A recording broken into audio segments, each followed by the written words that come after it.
Hi, my name's John, and this is Business Update. In this week's episode, we'll be talking about the Verge PC build part 2. And next, we'll be talking about Scarlett Johansson's $100 million paycheck in her solo outing for Black Widow. It's a pretty big paycheck. Next, we'll be talking about a costly upgrade if you are a PlayStation console owner from PlayStation 4 to PlayStation 5. So games that you want to play in both consoles, it's going to cost you a penny or two. And lastly, we'll be talking about the Tesla's full self-driving software has been recently leaked. So we'll talk about that. So anyway, so to start off, so with regards to the Verge PC build, if you're familiar, now in the first installment, it was a debacle to begin with. This involves a tech writer, Mr. Stefan Etienne, where he tried to showcase a video of how to install or build a PC. You know, obviously, there's a lot of channels who have been creating content like this one, but the main difference here is uh, there were a lot of issues behind the scenes, but the point here is it got out of hand, so to speak, because there were a lot of things wrong with the video, and obviously the Stefan here, who took the brunt of the criticisms, not just on the poor preparation and how people treated him afterwards. Well, lo and behold, here we have the article from PCGamer.com. The creator of the Verge infamous PC building video revisits where it all went wrong. And in this case, here comes in collaboration with Linus from the Linus Tech Tip channel, where they try to showcase or redo the steps that that went wrong and how was it supposed to be done properly. And they go on to explain how what do you call this, how it should have been done properly in the first place. So obviously there were a lot of errors in the building process, which is, I think, was beneficial for a lot of people actually, rather than, if it went on smoothly with regards to the build, then no one learns from not making mistakes. But obviously this got out of hand, way out of hand here than necessary here, where if you can criticize regarding a person's mistake on a particular activity, or in this case the video, but attacking the person's individuality is a totally or somewhat crossing a line of sorts here. So let's see a snippet of the video here. See if you can hear the audio. Can I hear it? We're shaking things up. We're doing something. So you can see here that the video is being showcased in Linus Sebastian's channel here, and you can see here that he's collaborating with Mr. Stefan Etienne here. So you can see in the video they're showcasing what Mr. Stefan did in the first place here, and what to do in the actual video here, what not to do. Actually, what was funny in the video here, you can see Linus is going to, what is known for dropping items. In this case, a CPU chip was going to be dropped. Let me see if we can skip it. Anyway, so showcasing it, was kind of interesting. Anyway, let's pause it again. And obviously, the heated conversation got out of hand, so to speak, as mentioned. So teaming up with Linus was already in the works. So right after what happened, when it happened already, but obviously with the pandemic that that's going on, that derailed the partnership between the two, and it took this long before the partnership was able to actually do their collaborations here. And Stefan goes on to mention that in the script it was supposed to be an hour-long video, maybe around 3 hours. And then they were like, do you think we can finish up at 4 so we can head out early? So around roughly an hour. Obviously, it needed more time, preparations, and obviously planning is always important if you want to create great content here, and you have to take into account the uncertainties with creating a video, so to speak, especially in showcasing a how-to video, and you have to prepare all the materials, the equipment, the PC, and so forth.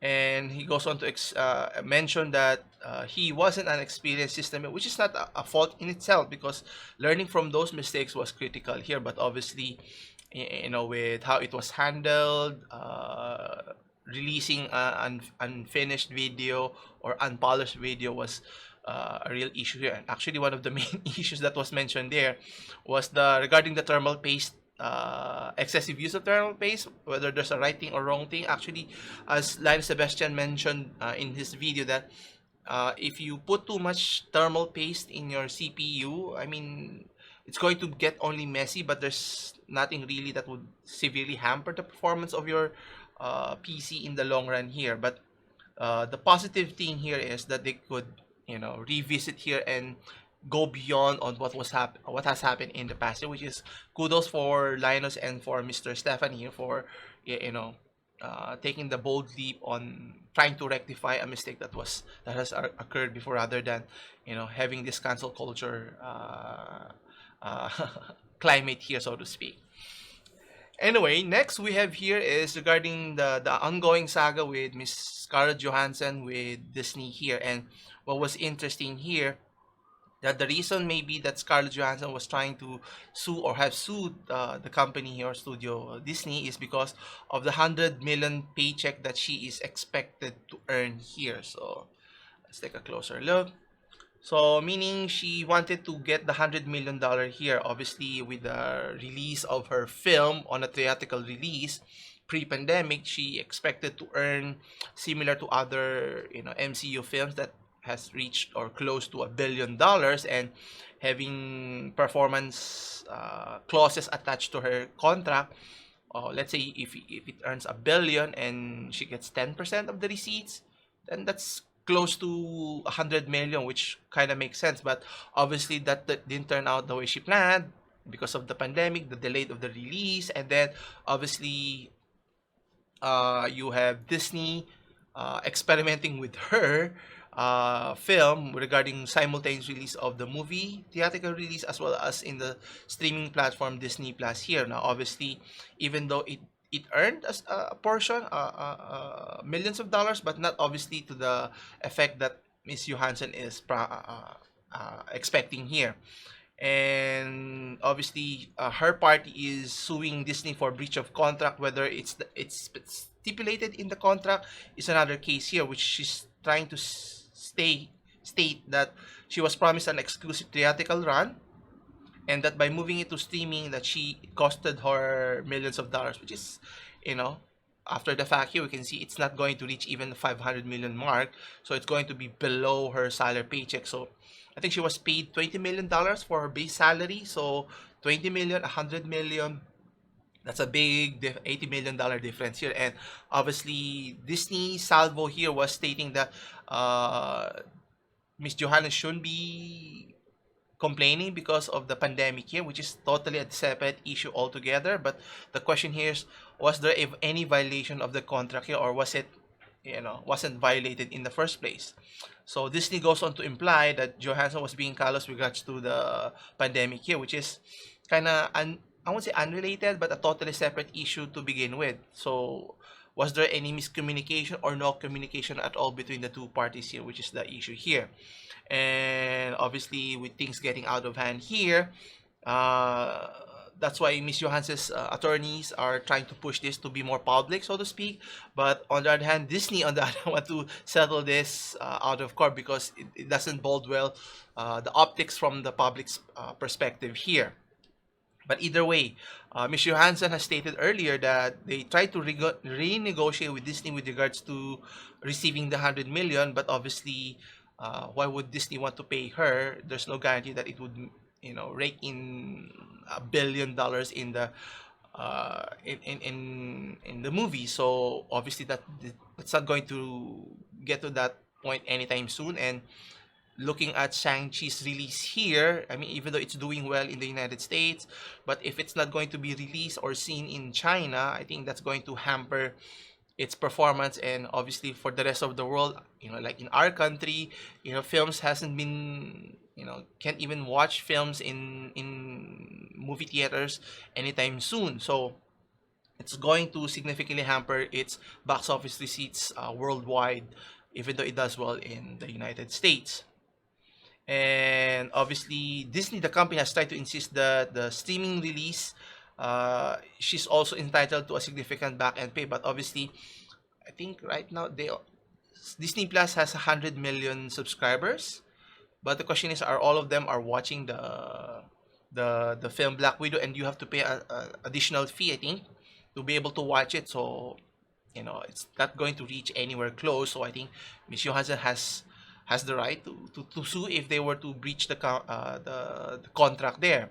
And the actress was obviously expecting to earn over 1 billion, which is pretty ambitious if you think about it, because you know unless it's on the same level as the Avengers or even Star Wars, it's not going to get that same similar performances here. And as it stands, it's only close to 400 million, so it's not going to, is it because of the situation? Is it because of this is sabotaging here? There could be a lot of factors here, but at the end of the day, does Miss Johansson has merit, or maybe Disney has the right to do whatever it wants with regards to of its content here? And the lawsuit is still ongoing, so we have to wait and see for the update whether Disney will settle here, which I think it's for their best interest to settle here, maybe pay half of that 100 million, so that this issue will go away.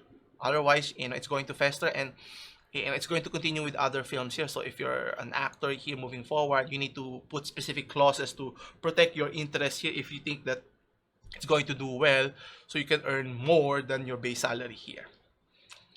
Anyway, speaking of issues again, so if you're a PlayStation owner here, specifically a PlayStation 4 owner, and then you plan to buy a PlayStation 5,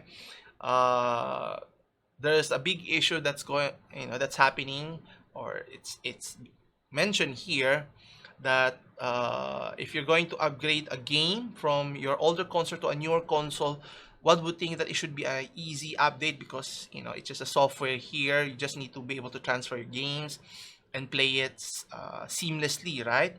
But that's not the case here. And according to arstechnica.com, the PlayStation CEO nixes the free cross-gen PS5 upgrades for Go, which is so very anti-consumer if you think about it. And this is where I disagree with these companies that that's raking in millions and billions of dollars, and the fact that consumers have already bought your consoles for several years and decades, who had supported buying games for several years and decades, and you don't even give the benefit of the doubt of giving consumers what they want, being able to just transition seamlessly from one platform to the other.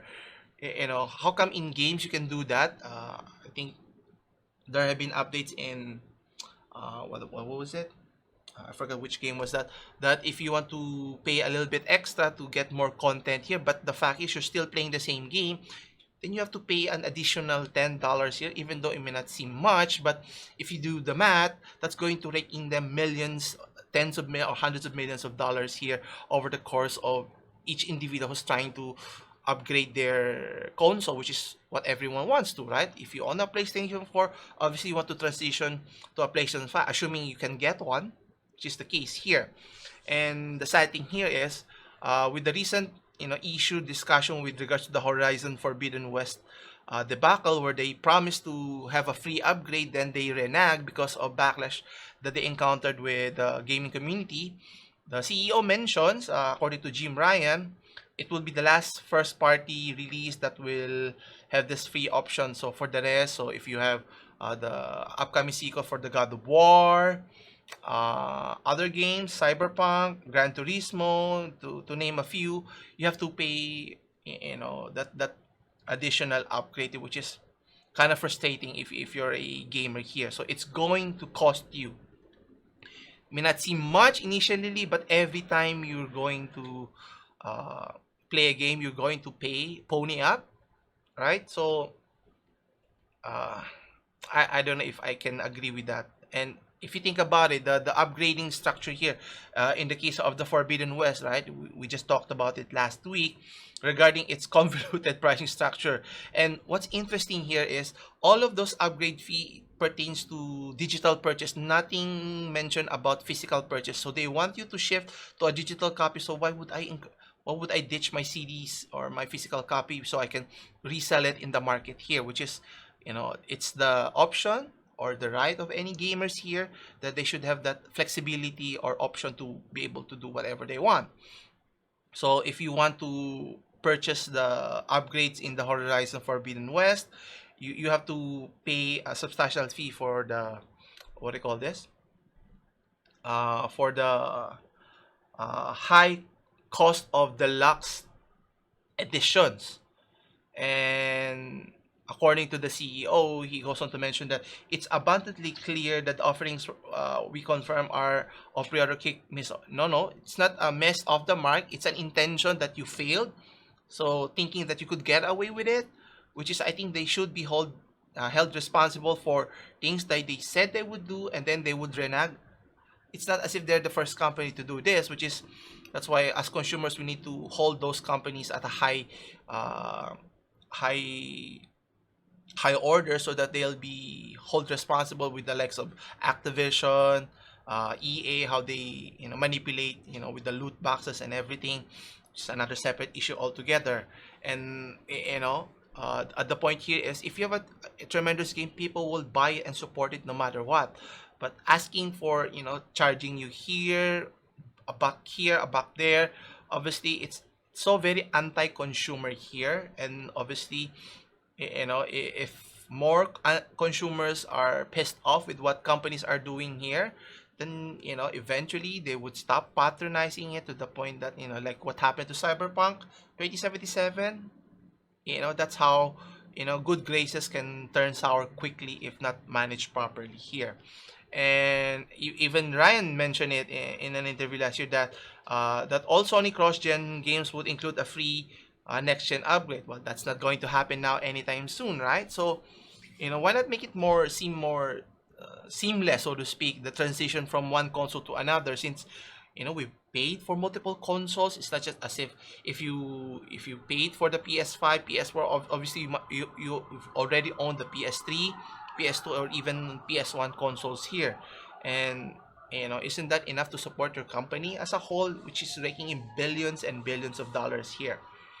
And with the case of what's happening in the Ghost of Tsushima director's cut, and you have to pay an extra fee here, $20 for PS4, $30 for PS5 upgrade, which is so unnecessary. But if consumers are willing to pay, then good for them. But that's for additional content. But for the basic, let's say basic game you want to play, shouldn't it be a free upgrade, so to speak?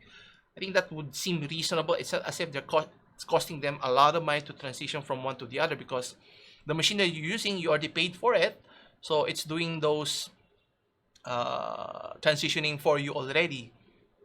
But that's my opinion anyway. Hopefully there's a lot more people having the same frustrations with the company, so to speak. Anyway, lastly, we have Tesla here. So with regards to their full self-driving software, which I have a big issue with, that one has been recently leaked according to electric.com. So let's take a closer look. So the fully self-driving, which is, as I mentioned, you cannot call it full self-driving if you need people still being present in terms of managing or being behind the wheel, so that if there's any circumstances that they should be able to take over, so to speak. And what's interesting, it's being passed around in the Tesla hacking community to fully understand what software they're using and how does it gives them better understanding of the software that Tesla is using here. Anyway, it was supposed to be internally tested for, it's called an early access program, so to speak. So Tesla owners in the United States only, or in North American region, so that you can enter a location. So if you want to go from point A to point B, and then the vehicle will attempt to drive itself from where you are to where you want to be, with see, now they're changing the wording with constant supervision. In the first one, when you say full self-driving, it drives itself without any assistance from the driver. That's why it's called full autonomy, right? But which obviously Tesla hasn't reached that part because that's level 5. They're only at level 2. So you cannot say full self-driving because there's a misunderstanding that people would assume full self-driving, it can drive itself. Technically it can, but it cannot understand the different nuances, complexities of driving. And as in previous, articles, there were incidents, people testing it to its full health, that, there's no driving involved. And obviously you're just waiting for this, a major accident to occur here, which we don't want. That's why labeling it like that is very irresponsible for Mr. Elon Musk's company here. Anyway, so what's interesting here is uh, whoever remains responsible and needs to be ready to take control, which is the driver. But obviously understanding its full self-capability, one might, have this false sense of security that you can fall asleep, do other things, be distracted in a way. By the time you're trying to react, that's too late already, which, it could be in an accident or worse, be fatally wounded here, which we don't want. And obviously, a lot of people have been criticizing the full self-driving mechanisms here, not just, pushing it as a full self-driving aspect, which is not fully autonomous, so to speak, and then charging customers for $10,000, right? Why would I adopt something that's not yet fully formed? I mean, it can do assist. I think they should call it full assist driving capability. Assisting, not full self-driving, because self meaning it can drive on its own, which is it cannot technically, it cannot 100%.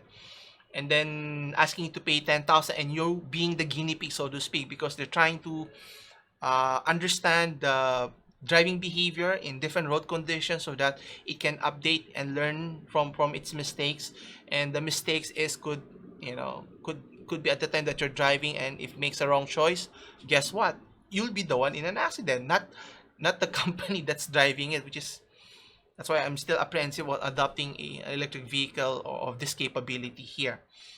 Anyway, the issue of charging $10,000 for the full self-driving package is issues that customers are being that they have to wait, or some are only able to access it, not everyone.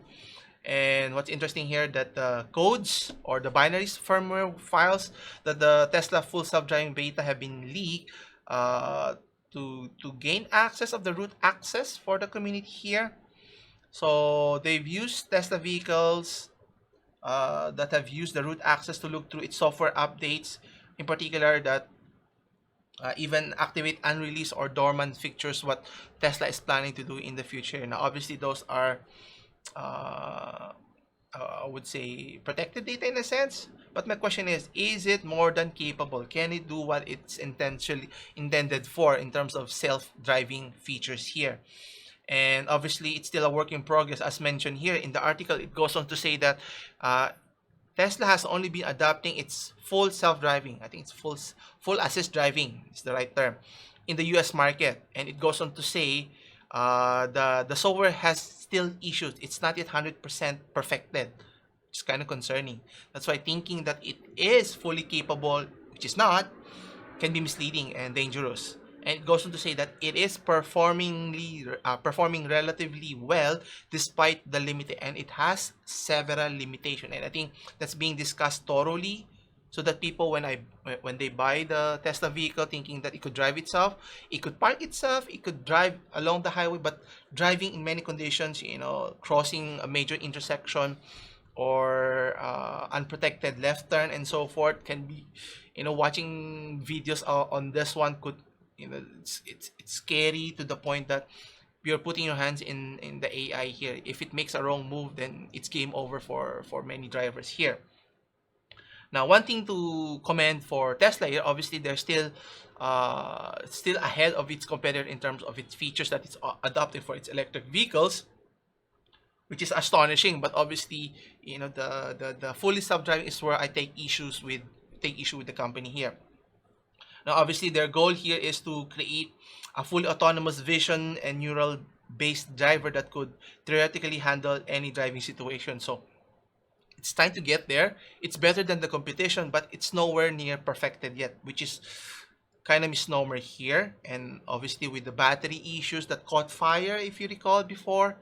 So it's not yet perfect, but there should be a disclaimer similar to how, if you want to smoke cigarettes, there should be a big disclaimer here. Cigarettes are hazardous for your health, something to that effect. And in this case, it cannot be mentioned, cannot stress enough that saying that it's full self-driving is a dangerous slogan here that they're using here. People will have a false sense of understanding here. And what's interesting here, that the neural net that Tesla is adopting needs to be trained and with data corresponding to the road. So it's still evolving. So until it reaches to that point, I'm still apprehensive. So I have to rely on my capability on the driving, not on the machine. Similar to how airplane works, right? If airplanes could adopt a full self-driving capability, I think no one would drive that airplane anymore. Right? That's why if you look at the different technologies here, an airplane is more advanced compared to land-based vehicles here, but yet you don't say them it's fully autonomous. It's only autopilot, and it's still pilot assist, something to that effect. I don't know how you want to call it, but anyway, we'll try to stay glued on how it develops here. Hopefully nothing serious ever occurs, and hopefully Tesla can rectify those issues right away, so that obviously we want the best for those companies to come up with the best product for their consumers. And if it works, then they will rake in billions, which is what they're trying to do now. Anyway, that concludes our another episode of Update. Thank you again for watching. Come back again on Wednesday for more business update. If you enjoy these types of content or videos, don't forget to hit the like and subscribe button. As always, I'll see you in the next one. Take care.